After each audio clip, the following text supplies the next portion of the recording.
All right, let's continue with recapping week 2 of NWSL. We've got some historic moments that we've actually got to touch on a bit throughout week 2. Again, it's so wild to me that we're like hitting some of these milestones and it's only week 2 of the regular season, but we've also got more games to go through with everyone. Let's chat a little bit about Chicago Red Stars and Houston Dash home opener for Chicago. So, I had to go take the game in person, even with the massive wind chill happening out in Bridgeview, Illinois.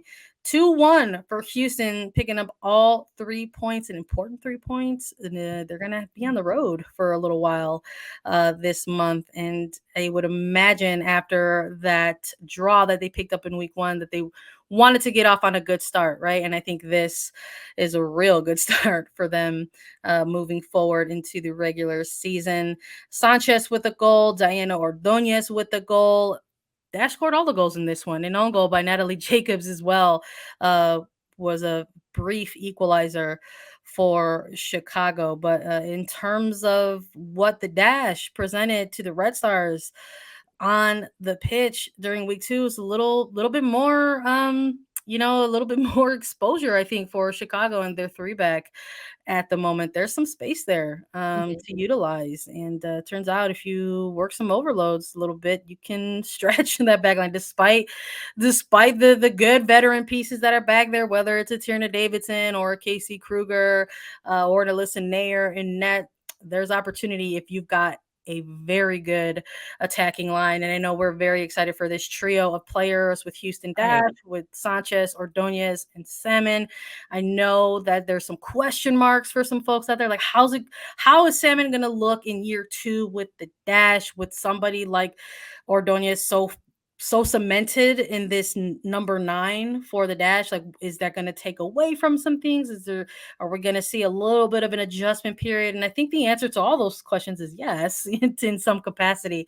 But I think if you're the Dash coming away out of this game with all 3 points and the goals in the manner in which they came, one beautiful goal where they broke down the Red Stars very, very early, and then ultimately a lethal penalty kick conversion by Ordonez. In this one, you're walking away with all 3 points, and you're happy that this front line are connecting together. Yeah, I mean, pretty brutal for Chicago to lose back-to-back games on penalty kicks, right? That's how they lost against San Diego in the opening week. Yeah, big old thumbs down from Sandra. Defensively, that's tough. That is really tough to see for your team. Even opposition looking at that, it's kind of like, oh, like that's where they're struggling. Like it's very unusual that that's where you see back-to-back losses. But I mean, even forcing the own goal that comes for Houston and the only way that Chicago gets on the board, like, does that concern you at all that Chicago couldn't find the back of the net themselves? So in 2 weeks, they've only got one run of play goal. Is that something that concerns you and this front line and attacking for the Red Stars? Not right now. I think it's still really early to say, like, ring the alarms. Because I think when you go back to this game a little bit, we see Chicago, and we saw, like, throughout certain phases and stretches of the game, they had opportunities. Like, I think Right. if memory serves me correctly, they ended this game with more shots, over Houston. I think they might have been level with, like, attempts on target, but there just wasn't anything that was going in Yeah, the back of the net. 13 shots for Chicago, 8 for Houston, 3 on target for Chicago, 4 on target for Houston. So yeah, Yeah, they there was. outshot them. And, sort of watching the game in person, I think gives you a little bit of a different perspective, instead of watching it in specific angles on a stream.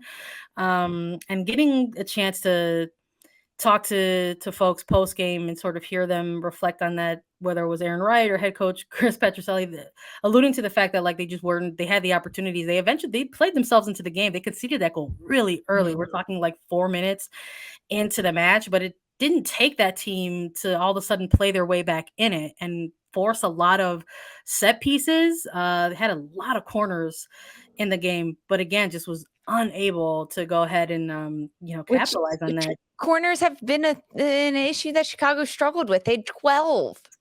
Yeah. So I mean, the fact that own goal sort of came off of some chaos that Swanson, and let's be real, Casey Kruger kind of generated in the box the delivery, the service from Swanson, and the positioning of Kruger, kind of forcing and manifesting this own goal out of kind of nothing. I thought was important for a team, and we're talking about capitalizing on things. Try to just get it any way you can. I mean, that's how one of their goals came against San Diego. You just saw Nagasato just Yeah. throwing a boot through it, right? Like, is this the way it's going to happen?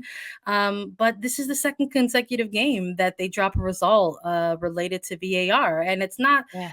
dunk on something like VAR. I think people are already upset that it exists Uh, in the league, but I think if anything, VAR is helping shine a light on maybe some of the early problems that are coming to light. If you want to target early problems for a team like Chicago, you're looking at that three back a little bit, and though you have a mostly healthy defensive line, how are these moments and these scenarios kind of coming to life, in which they're happening in these kind of, one of them came in a really late game scenario, and the other one coming at another important time, maybe right around the hour mark, right? You take the game in phases, and the hour mark is always something that teams are going to try to plan for as well, whether it's for subs or adjustments or otherwise. So yeah. I think, in terms of film and things to go over, there's more for Chicago than it is for Houston. But I loved taking the game in person. Love the history that was made in this game. It's the first time there were ever two Mexican national team players who have scored in an NWSL game, and I just sort of feel like that's history. That's been a Yeah. long time coming. I mean, for those who are newer to the NWSL, its history is rooted in CONCACAF collaboration. The United States women's national team, Canada's national team, Mexico's national team all sort of came together and said, yes, there needs to be domestic league play. There needs to be a place for players to play. And Canada and Mexico's inclusion was in good faith, in that they would have a place for players to play, especially with Right. Mexico at the time not having a domestic league. And unfortunately, in 2015, through some they said kind of energy, coaches weren't necessarily playing Mexican national team players, and others alluding, uh, to the fact that maybe there wasn't a tactical place for those players at the time, which is a load of bull. That's just another way, in my opinion, of saying that coaches don't have good ideas or know how to utilize these types of players. Yeah. But I love what we're seeing in NWSL in year 11. We're not necessarily seeing that narrative anymore. We're looking at Mexican national team players who are starters in this league. We're looking at the arrival of even more Brazilians into the league, and they are providing exciting, thrilling, good, skillful, talented soccer. And I'm It's here for it. I love it. It's amazing. It's entertaining. They're incredibly talented. It's about time. You're exactly right. I mean, some of these records, you look at them and you're like, okay, like that's should have happened already. And this is one of them to me. I'm glad it finally happened. I'm glad the duo of Maria Sanchez and Diana Ordonez are not only on the same team but dominating together. I mean, it was a dominating performance between that pair, and then throw in Ebony Salmon to the front line. I mean, give give Ordonez this year, she is going to be fierce. She scored that penalty kick, and her celebration, the focus, the determination on her face, a young player. It's only her sophomore season in the NWSL, her sophomore year out of college, and she's already got this incredibly intense determination to be one of the best, and it's going to come. That it was a very intimidating look as someone watching this game on a television. A good I look, was like, heck yeah, a good, well taken penalty kick by Ordonez against Nair. I loved it. Full of confidence, amazing. good positioning, slotted it through.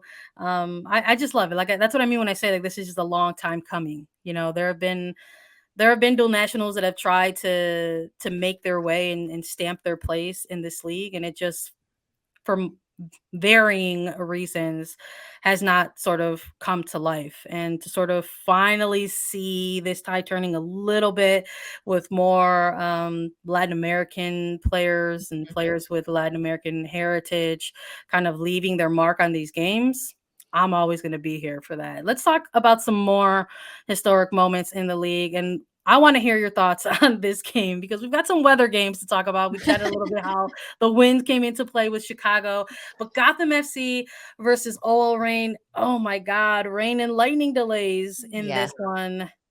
I got to hear your thoughts on this. It How do you stay locked into a game like I this when you're mean, on a local broadcast? it was crazy. There was tornado warnings. I'm from Philadelphia, right? And this game taking place in Harrison, New Jersey. It's just about an hour and a half north of me. Tornado warnings up and down the East Coast, basically from DC all the way to New York and north of it. So games getting canceled and postponed and delayed left, right, and center. And this one, we knew before kickoff that this was going to be delayed and pushed back. There was lightning in the area. There was a tornado potentially coming through, which is for those that don't know, that is very rare. We get warnings all the time, but they're usually really quick. And that's honestly what happened. This storm, it was bright and sunny. And then before you know it, the clouds were everywhere. The sky was pitch black, hail, thunder, lightning, rain coming down. No, I did not see a twister. I didn't see anything like that. But the game eventually got kicked off around 9:15ish. I think 9:16 was the official kick for this game, originally scheduled for 7:30. But there's definitely a mental part of it that you're now delayed. But one of the greatest things that happened is we knew that this game was going to be delayed. The players knew, the officials, the coaching staff. So the teams didn't have a full warm up, play 5 minutes, and then have to go back into the locker room. That's the worst thing that can happen. This was postponed before the players even took the field to warm up or anything like that. And then once things did get underway, it was a little bit of feeling each other out. OL Reign playing a very slow, methodical, let's lure Gotham to sleep before we get a goal. We're going to switch the point of attack a lot.